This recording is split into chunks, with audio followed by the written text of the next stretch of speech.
Okay, so I just had like the best idea for the game. You know what would be super cool is if we had some kind of player hub where there were like entrances to strike missions or like upgradable crafting stations, etc. We could actually, get achievements to put in vendors and everything and just kind of like build our own little area. And what would be really cool is if I went in there with somebody else, they would only see their achievements and I would only see mine. Man, that would be awesome for this game. Yeah, it's a shame they don't add something like that.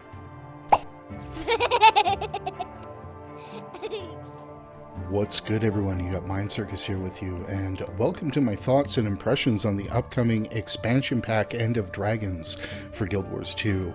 I've had a lot of thoughts on this. I've put them across various videos, but what I'm going to do here is take an honest look at my excitement level for the upcoming expansion pack, weigh in some thoughts and opinions on the upcoming features, and then what we're going to do is take a look at 5 ways ArenaNet can disappoint me with their upcoming expansion pack.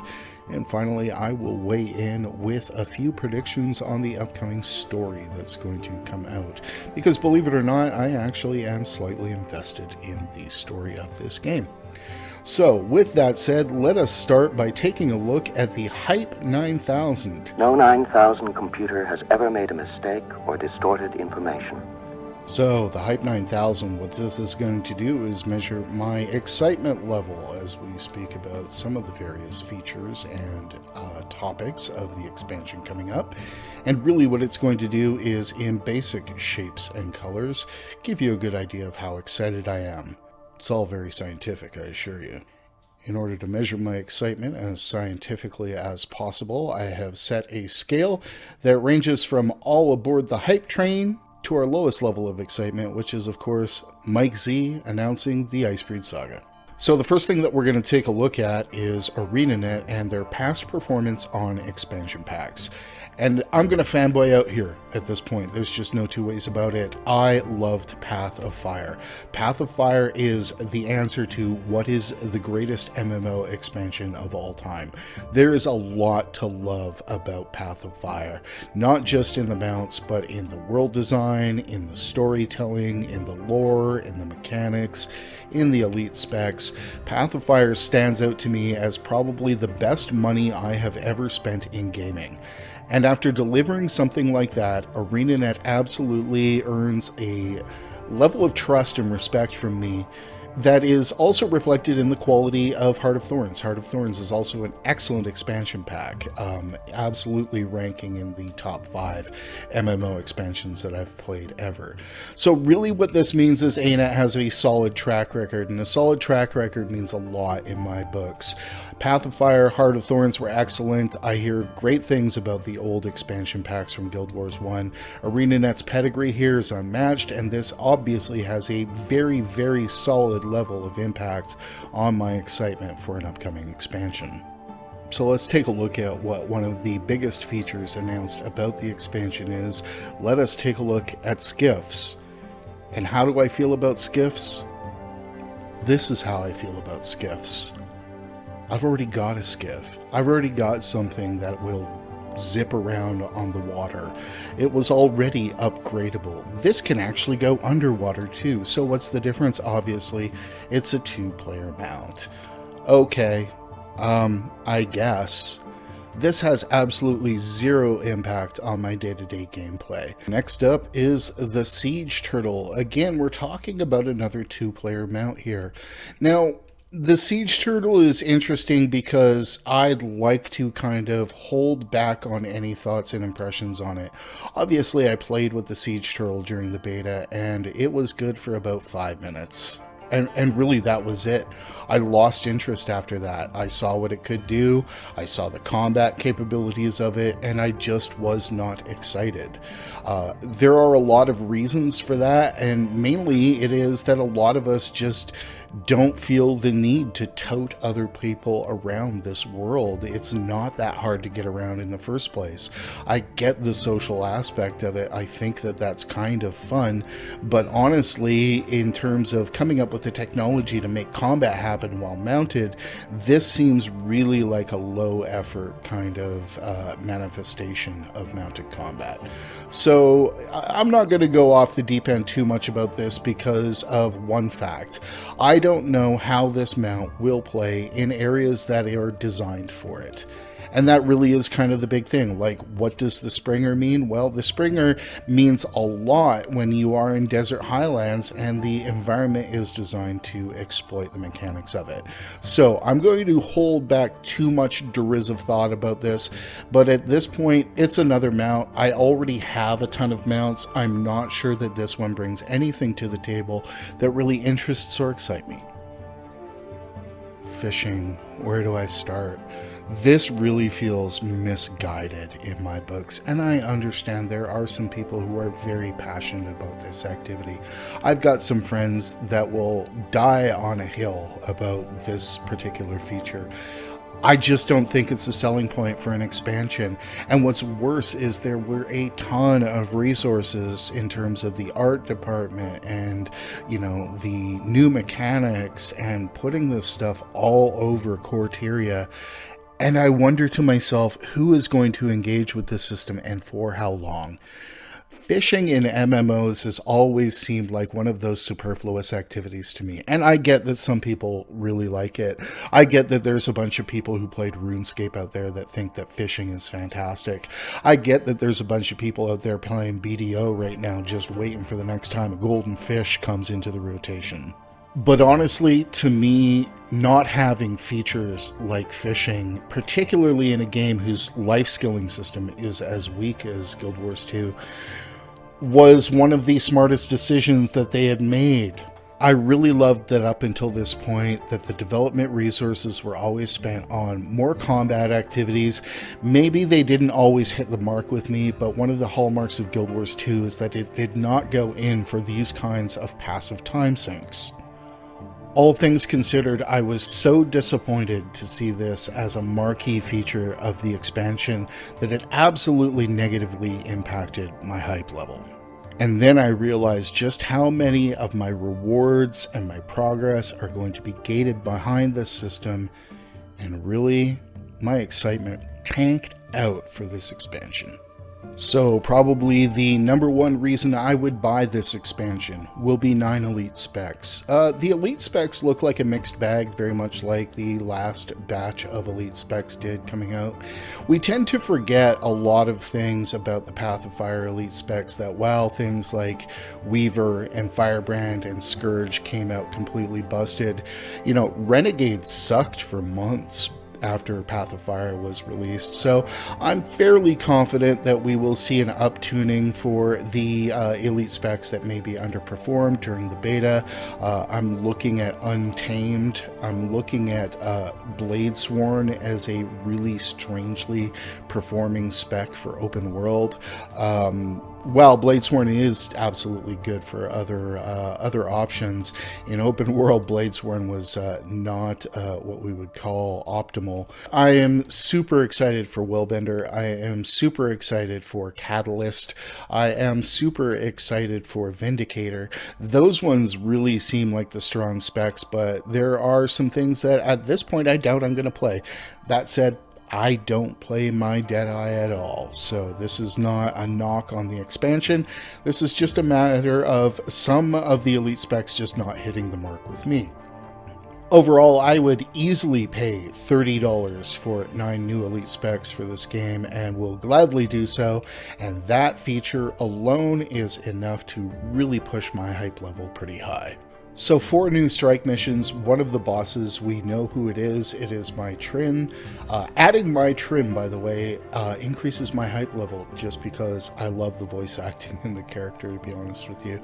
And I'm really looking forward to seeing a little bit more of my Trin in this game. So a little bit of a positive bump there to my hype level. But in terms of the strikes, wow, you know, on the face value, I am really, really stoked about the new strike missions. Strike missions missions quickly became a really big part of my gameplay loop. And when they added the achievement for the cape in that, I went hard on those strike missions and grinded that out. They were really quick pickup fun, much like the vein of many of the other games that I've really enjoyed in terms of getting you into the combat and presenting it in a way that was accessible. I really enjoyed the strike missions. I'm really stoked to see more of them. This is a really big positive for me. I am, however, a little bit worried about these, and I will put a little asterisk beside my increased hype level here, and we'll come back to the topic of strike missions. So the new legendary system. This is a bit of a win, but probably not for me. Let me explain to you why. Over the past 2 years in this game, I was very involved in legendary crafting. I did a set of armor in World vs. World, and I did about a dozen legendary weapons over the last 2 years, and these were all crafted. On top of that, I grinded out the cash for an upgrade extractor when we were waiting for the legendary armory, and it wasn't coming in fast enough. Wow, how do I feel about this? Absolutely a big win. I think the new system with the skins based on the other dragons and the extra collections, that is possibly really good. And the reason why I say possibly is because there's two kinds of collections in this game.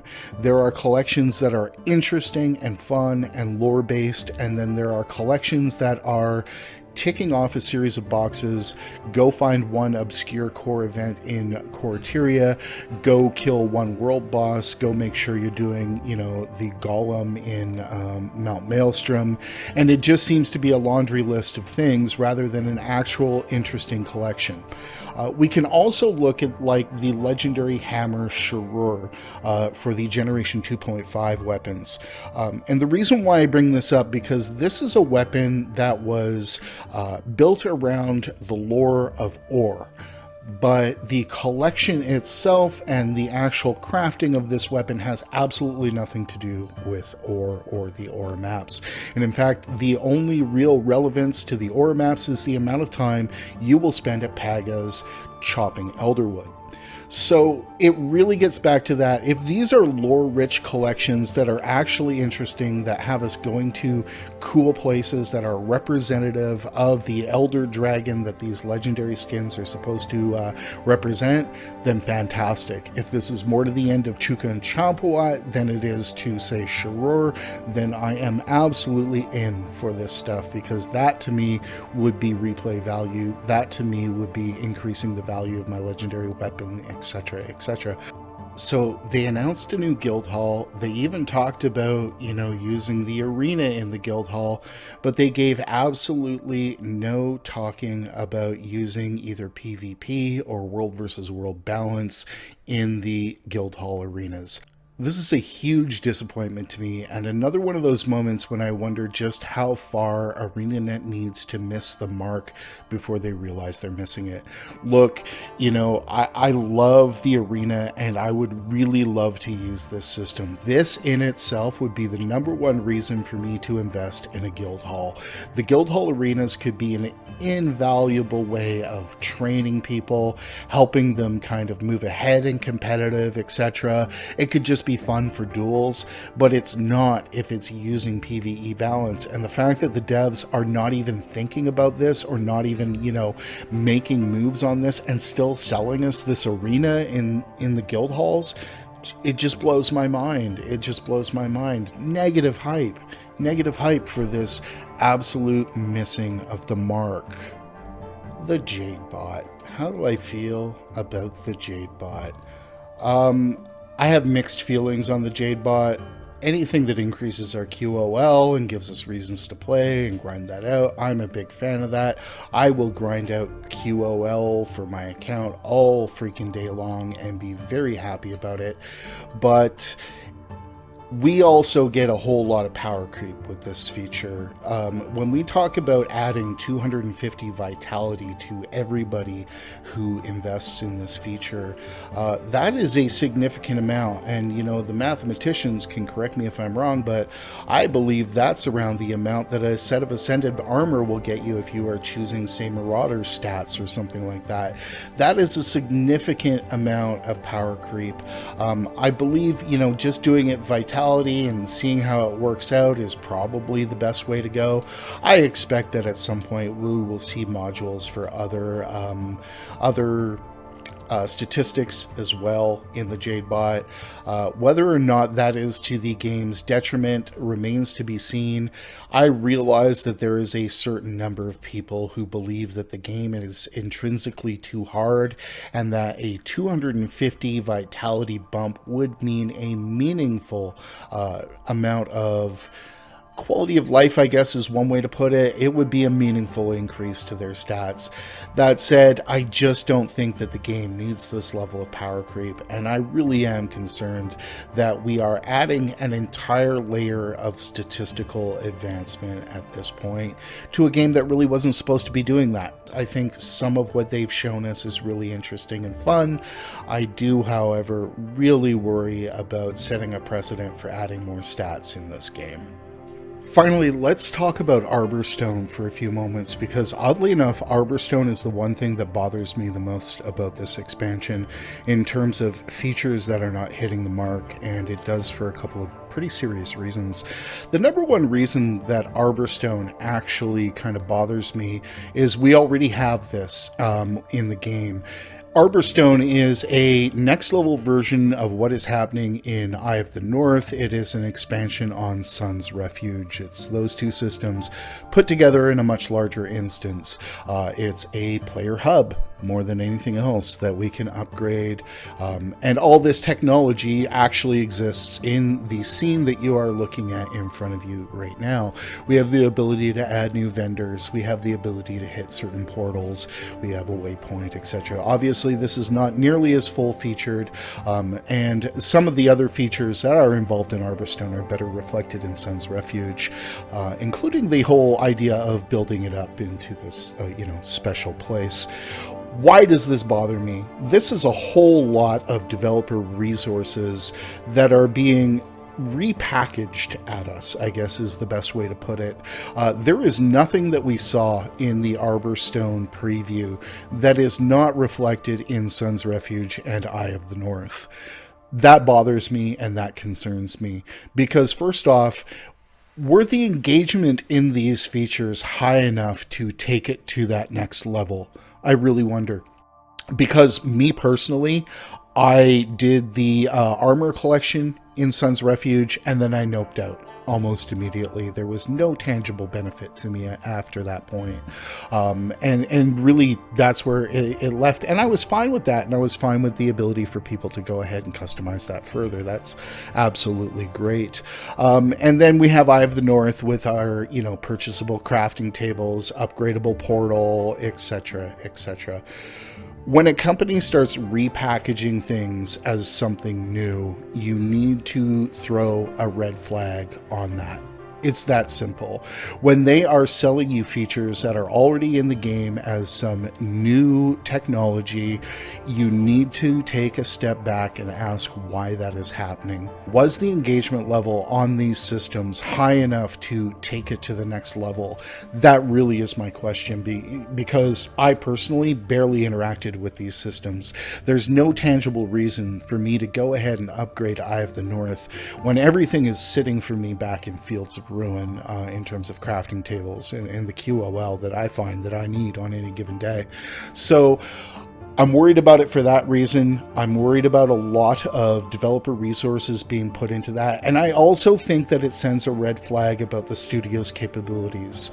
When we see this kind of situation where content is being repackaged and resold to us, we wonder if the company has the ability to innovate further or if this is where we are at, taking existing systems and repackaging them. Arborstone to me sends up the biggest red flag about this expansion, because they spent an hour or so walking through this and going through all the features, and there wasn't much there that we hadn't already seen before. So I guess if we look over at the side of our screen, the Hype 9000 is reading about 7 Collins out of 10, 7.5.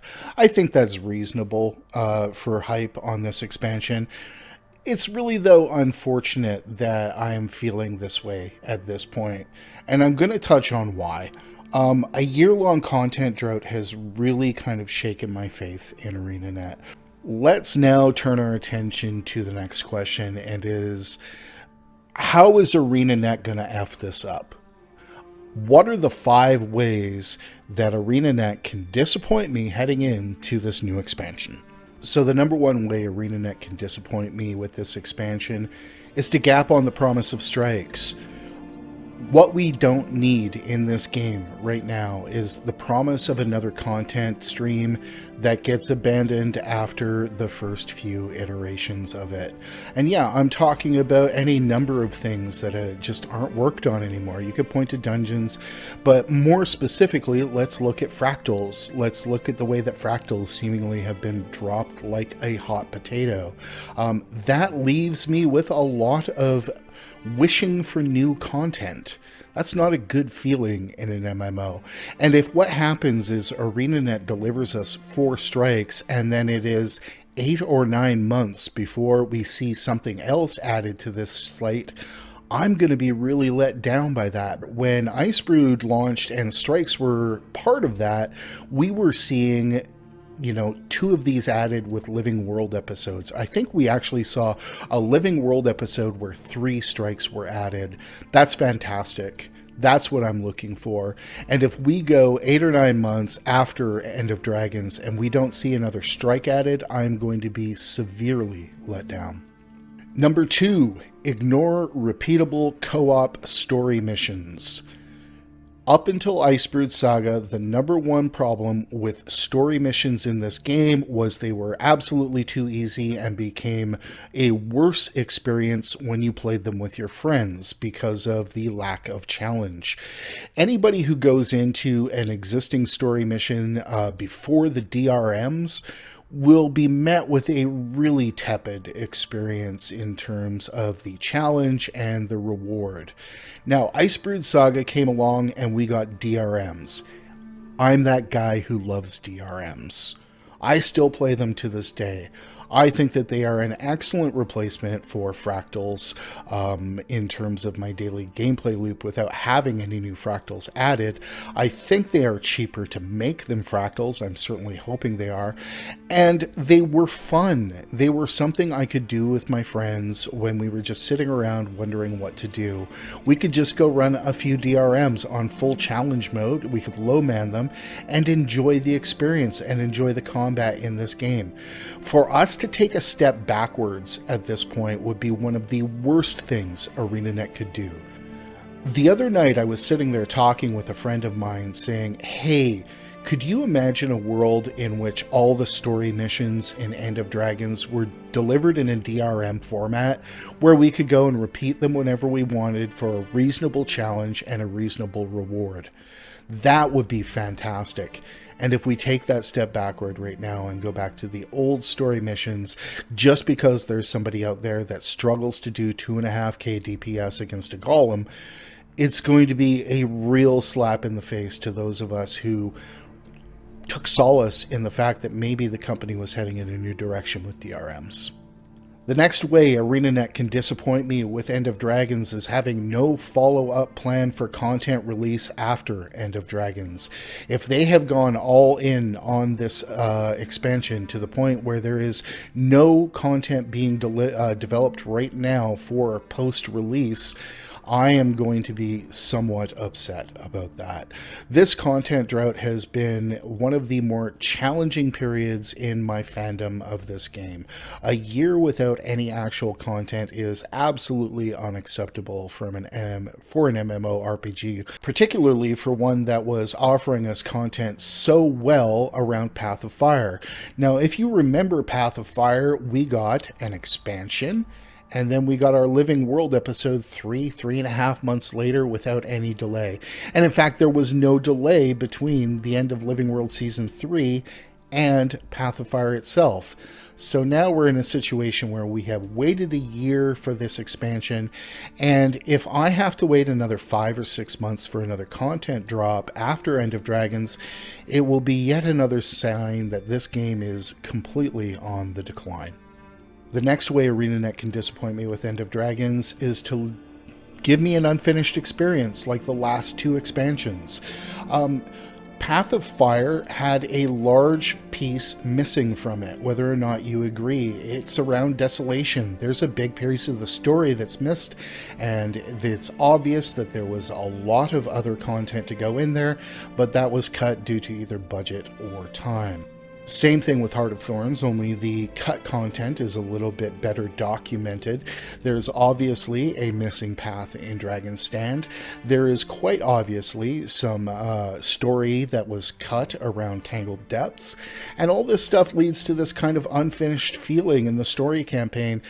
Now, I get COVID, I get development concerns because of the coronavirus, but I have waited a year, and the last thing I want to feel is that there was a giant piece of the story, of the content that was cut due to time and budget constraints.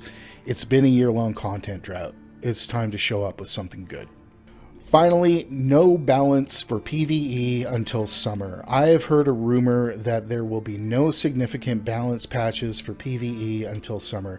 This hurts for 2 reasons. One, we've got a number of overperforming builds right now that are starting to outshine other builds to the point where there is just no reason to take them. What that means is we are looking at a world where Scourge and Guardian are so overpowered that there is no compelling reason to play any other specs in the game. And to not see those tuned down would be a crying shame. The second reason that this would bother me is that actually PvE balance patches are a form of content for me. Those giant changes to existing specs or trait lines constitute some of the most fun I get out of this game. I get to theorycraft around them, come up with new ideas for builds. This is where I get a significant chunk of my enjoyment from this game. And if I have to go, another 6 months without seeing anything significant on this front, again, this is going to be a straight up disappointment for me. So let's wrap this video up by talking about story for a little bit. I'm going to make 3 story predictions, so I'm going to start with the first one. My number 1 story prediction for End of Dragons is Redlock goes off the rails. And the reason why I'm thinking about this is that we were delivered a whole bunch of character development on Redlock in Icebrood Saga about the conflict between the Char and the person who's been hanging around other races too long. And a lot of this goes back to the conversations between Bangar and Redlock during the between episodes kind of bits where Bangar is being held captive and speaking for Jormag. There were a lot of conversations there that centered around Redlock and his not acting like a Char, culminating with the one of the final scenes of Icebrood Saga where he cries over the death of his cub, which is of course not a very Char thing to do. I think at this point we're probably looking at a bit of a Char gone crazy situation. I think we're setting up a bit of a break with Redlock, and I think we'll see some payoff on that pretty soon. Number 2, the Dead Sea Dragon is already dead. This goes back to a comment that was not a comment, but a clip that was part of one of the hype videos for End of Dragons, talking about how the people of Cantha had built the their civilization on the backs of that which they used to fear, or something to that effect. I won't get into the actual quote itself. I believe the Deep Sea Dragon is already off the table. I think a lot of this is going to be about managing the energy from the dragon, and I think that the dragon Jade is obviously another piece of that. So again, my prediction there is that Deep Sea Dragon already dead. We may get to find out that Mother was indeed the Deep Sea Dragon. And finally, my last prediction for Path of Fire: Aurene is taken off the table and is put to sleep. This gets to the cycle of magic. If we are looking at the end of the dragon cycle, the end of the dragon cycle would logically end with any elder dragons being put to sleep because of their hunger. I believe that this is indeed what is going to happen to Aurene. I think Aurene has been taking in all the magic. I think we're looking at a situation where she will just end up going to sleep, being taken off the table that way. As for thoughts about what's coming after that, I won't get too much into the speculation. I have said before that I think the actual rational thought is once the dragons are off the table, we are setting the scene for the Return of the Gods, which I think would be a really, really interesting story for this game, and one that I would really be into. But I'm really, stoked for anything that comes after End of Dragons. I'm stoked to see what the company does after this story, and where the story goes from there. That is probably the most interested I have been in the story since I got into the game, really. So kudos to ANET for that one. I mean, there is some hype on the story coming. And with that out of the way, I'm going to thank you guys all very, very much for watching and listening to me ramble here for about a half hour.